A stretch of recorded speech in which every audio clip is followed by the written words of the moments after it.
ಸ್ನೇಹಿತರೆ, ಮೀಡಿಯಾ ಮಾಸ್ಟರ್ಸ್ಗೆ ಸ್ವಾಗತ ಸುಸ್ವಾಗತ.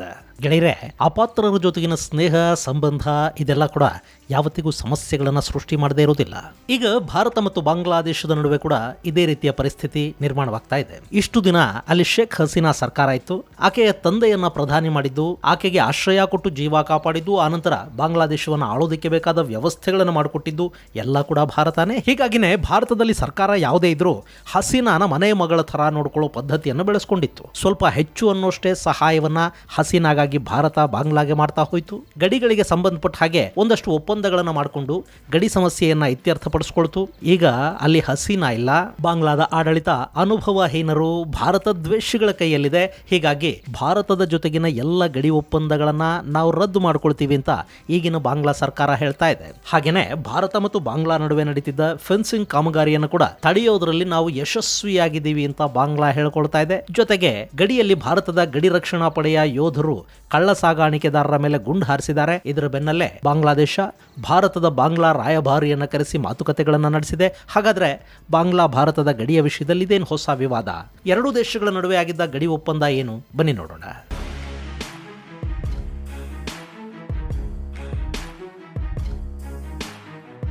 ಗೆಳೆಯರೆ, ಮೊನ್ನೆ ಬಾಂಗ್ಲಾದೇಶದ ಗೃಹ ಇಲಾಖೆಯ ಸಲಹೆಗಾರ ಜಹಂಗೀರ್ ಆಲಂ ಚೌಧರಿ ಬಾರ್ಡರ್ ಗಾರ್ಡ್ ಬಾಂಗ್ಲಾ ಮುಖ್ಯಸ್ಥ ಮತ್ತು ಪೊಲೀಸ್ ಮಹಾನಿರ್ದೇಶಕ ಇಬ್ಬರನ್ನು ತನ್ನ ಅಕ್ಕಪಕ್ಕದಲ್ಲಿ ಕೂಡಿಸ್ಕೊಂಡು ಢಾಕಾದಲ್ಲೊಂದು ಪತ್ರಿಕಾಗೋಷ್ಠಿಯನ್ನು ಮಾಡ್ತಾನೆ. ಈ ಜಹಂಗೀರ್ ಆಲಂ ಚೌಧರಿ ಮಾಜಿ ಸೇನಾಧಿಕಾರಿ ಕೂಡ. ಈಗ ಬಾಂಗ್ಲಾದೇಶದಲ್ಲಿ ಯೂನಸ್ ಸರ್ಕಾರ ಇದೆಯಲ್ಲ, ಅದು ಈತನನ್ನ ಅಲ್ಲಿನ ಗೃಹ ಸಚಿವನನ್ನಾಗಿ ನೇಮಕ ಮಾಡಿಕೊಂಡಿದೆ. ಅದು ಚುನಾಯಿತ ಸರ್ಕಾರ ಅಲ್ಲ. ಹಾಗೆ ಯೂನಸ್ ತನ್ನನ್ನು ತಾನು ಪ್ರಧಾನ ಸಲಹೆಗಾರ ಅಂತ ಹೇಳ್ಕೊತಾನೆ. ಹೀಗಾಗಿ ಉಳಿದ ಇಲಾಖೆಯ ಸಚಿವರೇನಿದ್ದಾರೆ ಅವರನ್ನು ಕೂಡ ಆಯಾ ಇಲಾಖೆಗಳ ಸಲಹೆಗಾರರು ಅಂತ ಅಲ್ಲಿ ಕರೆಯಲಾಗುತ್ತೆ. ಇದು ಒಂಥರ ಹೊಸ ನಾಟಕ ಇರಲಿ. ಈಗ ಬಾಂಗ್ಲಾದೇಶದ ಗೃಹ ಸಲಹೆಗಾರ ಜಹಂಗೀರ್ ಒಂದು ಪತ್ರಿಕಾಗೋಷ್ಠಿಯನ್ನು ಮಾಡಿ, ನಾವು ಭಾರತದ ಜೊತೆಗೆ ಈ ಹಿಂದಿನ ಸರ್ಕಾರ ಅಂದ್ರೆ ಶೇಖ್ ಹಸೀನಾ ಸರ್ಕಾರದ ಅವಧಿಯಲ್ಲಾಗಿದ್ದ ಎಲ್ಲ ಗಡಿ ಒಪ್ಪಂದಗಳನ್ನ ರದ್ದು ಮಾಡಿಕೊಳ್ತಾ ಇದ್ದೀವಿ ಅಂತ ಹೇಳಿದಾನೆ. ಈ ಹಿಂದಿನ ಸರ್ಕಾರ ಮಾಡಿಕೊಂಡಿರುವ ಒಪ್ಪಂದಗಳಿಂದಾಗಿ ಭಾರತಕ್ಕೆ ಹೆಚ್ಚು ಅನುಕೂಲ ಆಗ್ತಾ ಇದೆ. ಹೀಗಾಗಿ ಮುಂದಿನ ತಿಂಗಳಿಂದ ಎಲ್ಲ ಒಪ್ಪಂದಗಳನ್ನ ರದ್ದು ಮಾಡಿಕೊಳ್ಳೋದಕ್ಕೆ ನಮ್ಮ ಸರ್ಕಾರ ನಿರ್ಧಾರ ಮಾಡಿದೆ. ಇನ್ನು ಹಳೆಯ ಒಪ್ಪಂದಗಳನ್ನ ಉಲ್ಲಂಘಿಸಿ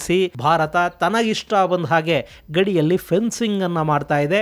ನಾವು ಅದನ್ನ ಕೂಡ ತಡೆದಿದ್ದೀವಿ. ನಮ್ಮ ಬಿಜಿಬಿ ಅಂದ್ರೆ ಬಾರ್ಡರ್ ಗಾರ್ಡ್ ಬಾಂಗ್ಲಾ ಪಡೆಗಳು BSF ಮಾಡ್ತಾ ಇದ್ದ ಫೆನ್ಸಿಂಗ್ ಅನ್ನ ತಡೆಯೋದ್ರಲ್ಲಿ ಯಶಸ್ವಿಯಾಗಿವೆ. ನಾವು ನಮ್ಮ ಒಂದೇ ಒಂದು ಇಂಚು ನೆಲವನ್ನ ಭಾರತ ಆಕ್ರಮಿಸಿಕೊಳ್ಳೋದಕ್ಕೆ ಬಿಡೋದಿಲ್ಲ ಅಂತ ಆ ಪ್ರೆಸ್ ಮೀಟ್ ಅಲ್ಲಿ ಜಹಂಗೀರ್ ಹೇಳಿದ್ದಾನೆ. ಅದನ್ನ ಬಾಂಗ್ಲಾದ ಮಾಧ್ಯಮಗಳು ಪ್ರಕಟಿಸಿವೆ. ಇದರ ಜೊತೆ ಬಾಂಗ್ಲಾದೇಶದಲ್ಲಿನ ಭಾರತದ ರಾಯಭಾರಿ ಪ್ರಣವ್ ವರ್ಮಾ ಅವರನ್ನು ಕೂಡ ಕರೆಸಿಕೊಂಡು ಬಾಂಗ್ಲಾದ ವಿದೇಶಾಂಗ ಇಲಾಖೆ ಈ ಬಗ್ಗೆ ಮಾಹಿತಿಯನ್ನು ಕೊಟ್ಟಿದೆ.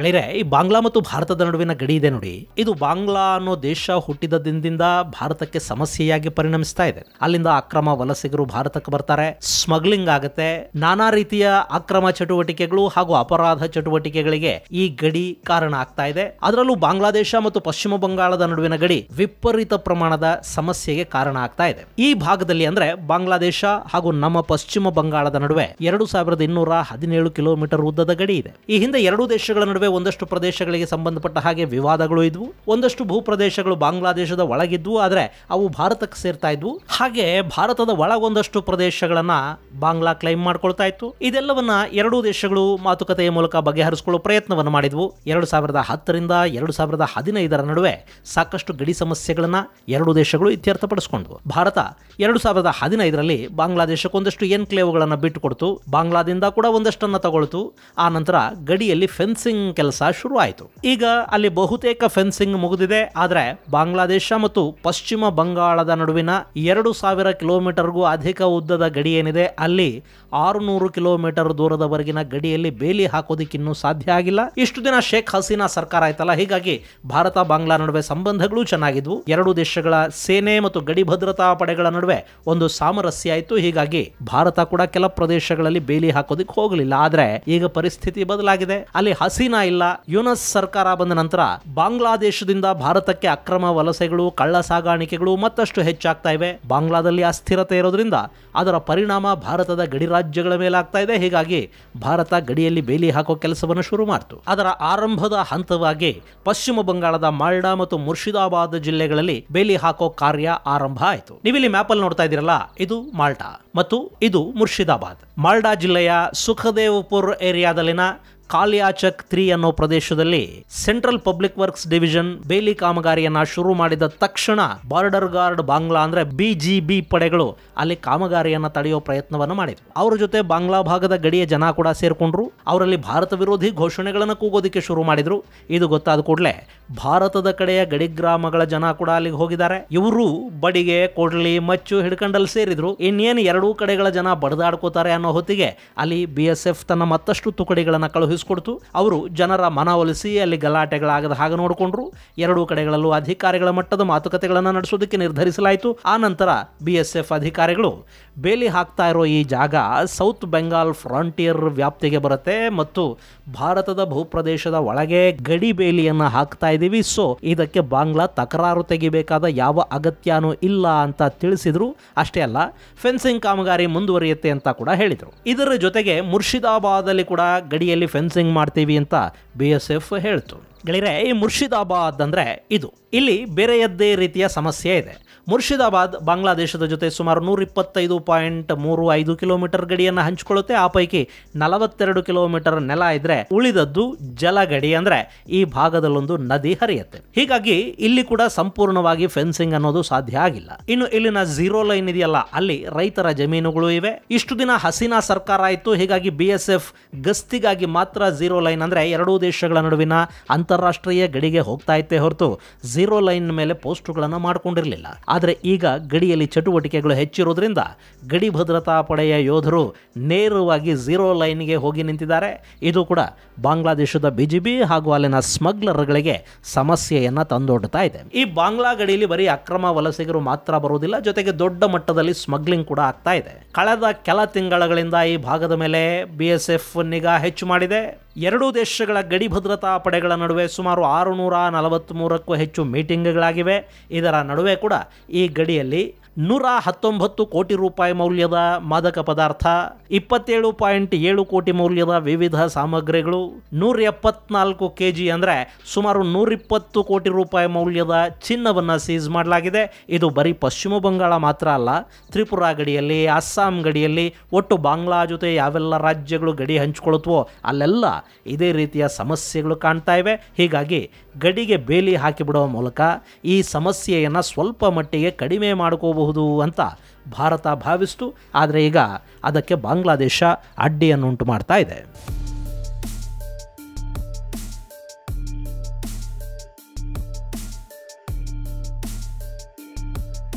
ಇಲ್ಲಿ ಬಾಂಗ್ಲಾದೇಶ ಹೇಳ್ತಿರೋದೇನು ಅಂದರೆ, ಭಾರತ ಹಾಗೂ ಬಾಂಗ್ಲಾ ನಡುವೆ ಈ ಹಿಂದೆ ಅಂದರೆ 2010ರಿಂದ 2023 ನಡುವೆ ಆದ ಎಲ್ಲ ಒಪ್ಪಂದಗಳನ್ನು ನಾವು ರದ್ದು ಮಾಡಿಕೊಳ್ತಾ ಇದ್ದೀವಿ ಅಂತ. ಇಲ್ಲಿ ಬಾಂಗ್ಲಾದೇಶದ ಹಿಂದಿನ ಸರ್ಕಾರ ದೇಶದ ಹಿತಾಸಕ್ತಿಗಳ ಬಗ್ಗೆ ಗಮನ ಕೊಟ್ಟಿಲ್ಲ, ಭಾರತಕ್ಕೆ ಹೆಚ್ಚು ಲಾಭ ಆಗೋ ಹಾಗೆ ನೋಡಿಕೊಂಡಿದೆ, ಬಾಂಗ್ಲಾದೇಶದ ಹಿತಾಸಕ್ತಿಗಳನ್ನು ಕಡೆಗಣಿಸಿದೆ ಅನ್ನೋದು ಈಗಿನ ಸರ್ಕಾರ ಮಾಡ್ತಾ ಇರೋ ಆರೋಪ. ಇಲ್ಲಿ 1974ರಲ್ಲಿ ಎರಡೂ ದೇಶಗಳ ನಡುವೆ ಆದ ಒಪ್ಪಂದದ ಪ್ರಕಾರ ಬೇರುಬಾರಿ ಅನ್ನೋ ಪ್ರದೇಶವನ್ನ ಬಾಂಗ್ಲಾದೇಶ ಭಾರತಕ್ಕೆ ಬಿಟ್ಟುಕೊಡ್ತು.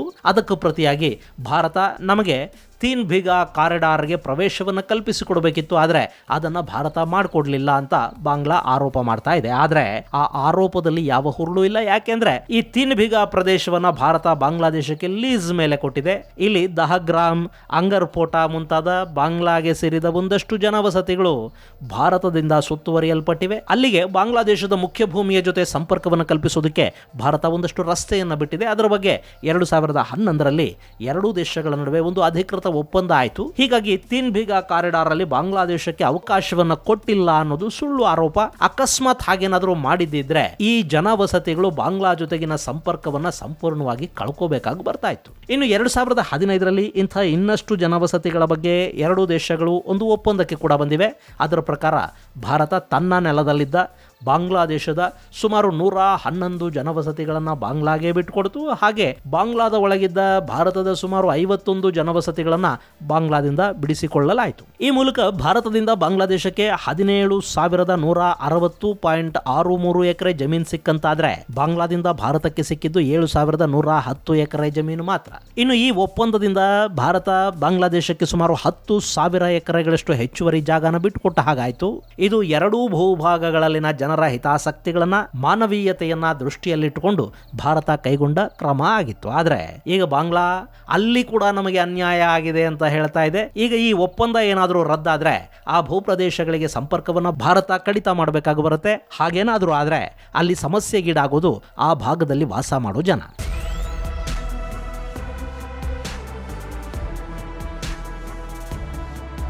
ಇನ್ನು ಬಾಂಗ್ಲಾ ಈಗ ಭಾರತದ ಜೊತೆ ಗಡಿ ವಿವಾದವನ್ನ ಯಾಕೆ ಮಾಡ್ಕೊಳ್ತಾ ಇದೆ ಗೆಳೆಯರೆ? ಈ ಹಿಂದೆ ನೇಪಾಳದಲ್ಲಿ ಮೊದಲ ಬಾರಿಗೆ ಓಲಿ ಪ್ರಧಾನಿಯಾಗಿದ್ದ ಅವಧಿಯಲ್ಲಿ ಕೂಡ ಚೈನಾದ ಮಾತು ಕೇಳ್ಕೊಂಡು ನೇಪಾಳ ಇದೇ ರೀತಿ ಗಡಿ ಸಮಸ್ಯೆಯನ್ನ ಭಾರತದ ಜೊತೆ ಮಾಡ್ಕೊಂಡಿತ್ತು. ಈಗ ಬಾಂಗ್ಲಾದೇಶ ಕೂಡ ಅದೇ ಹಾದಿಯಲ್ಲಿ ಹೋಗ್ತಾ ಇದೆ. ಇದರ ಹಿಂದೆ ಚೈನಾದ ಕಿತಾಪತಿ ಇಲ್ಲ ಅಂತ ಹೇಳೋದಕ್ಕೆ ಬರೋದಿಲ್ಲ. ಇನ್ನು ಇಲ್ಲಿ ಗಡಿ ಸಮಸ್ಯೆಯ ಮೂಲಕ ಬಾಂಗ್ಲಾ ಏನೋ ಸಾಧನೆ ಮಾಡಿಬಿಡುತ್ತೆ ಅಂತಲ್ಲ, ಆದ್ರೆ ಅಲ್ಲಿಗ ಆದಷ್ಟು ಬೇಗ ಚುನಾವಣೆಗಳನ್ನ ನಡೆಸಬೇಕು ಅನ್ನೋ BNP ಅಂದ್ರೆ ಬಾಂಗ್ಲಾ ನ್ಯಾಷನಲ್ ಪಾರ್ಟಿಯ ಒತ್ತಡ ಏನಿದೆ ಅದನ್ನ ತಪ್ಪಿಸ್ಕೊಳ್ಳೋದಿಕ್ಕೆ ಅವರೊಂದಷ್ಟು ಸಮಸ್ಯೆಗಳನ್ನ ಸೃಷ್ಟಿ ಮಾಡಿಕೊಂಡು ಇದೆಲ್ಲವನ್ನ ಸರಿ ಮಾಡಿದ ಮೇಲೆ ಚುನಾವಣೆ ಮಾಡ್ತೀವಿ ಅಂತ ಹೇಳ್ತಾ ಸಾಧ್ಯವಾದಷ್ಟು ಹೆಚ್ಚು ದಿನ ಅಲ್ಲಿ ಅಧಿಕಾರದಲ್ಲಿ ಮುಂದುವರಿಬೇಕು ಅಂತ ನೋಡ್ತಾ ಇದ್ದಾರೆ. ಸಾಧ್ಯವಾದರೆ ಚುನಾವಣೆಯನ್ನೇ ಮಾಡದೆ ಬಾಂಗ್ಲಾದೇಶವನ್ನ ಹಾಗೇ ಆಳ್ತಾ ಹೋಗಬೇಕು ಅನ್ನೋದು ಯೂನಸ್ ಹಾಗೂ ಆತನ ಹಿಂದಿರೋ ಜಮಾತ್ ಎ ಇಸ್ಲಾಂನ ಸಂಚು. ಇನ್ನು ಅಮೆರಿಕಾದಲ್ಲಿ ಅಧಿಕಾರ ಬದಲಾವಣೆ ಆಗ್ತಾ ಇದೆ. ಹೀಗಾಗಿ ಇನ್ನು ಮುಂದೆ ಅಲ್ಲಿ ಯೂನಸ್ನ ಅಮೆರಿಕನ್ ಬಾಸ್ಗಳೇನಿದ್ದಾರೆ ಅವರು ಬಾಂಗ್ಲಾ ಕಡೆಗೆ ಹೆಚ್ಚು ಆಸಕ್ತಿಯನ್ನು ತೋರಿಸೋದಕ್ಕೆ ಹೋಗೋದಿಲ್ಲ. ಇನ್ನು ಮುಂದೆ ಫಂಡಿಂಗ್ ಕೂಡ ಬರೋದಿಲ್ಲ. ಹೀಗಾಗಿ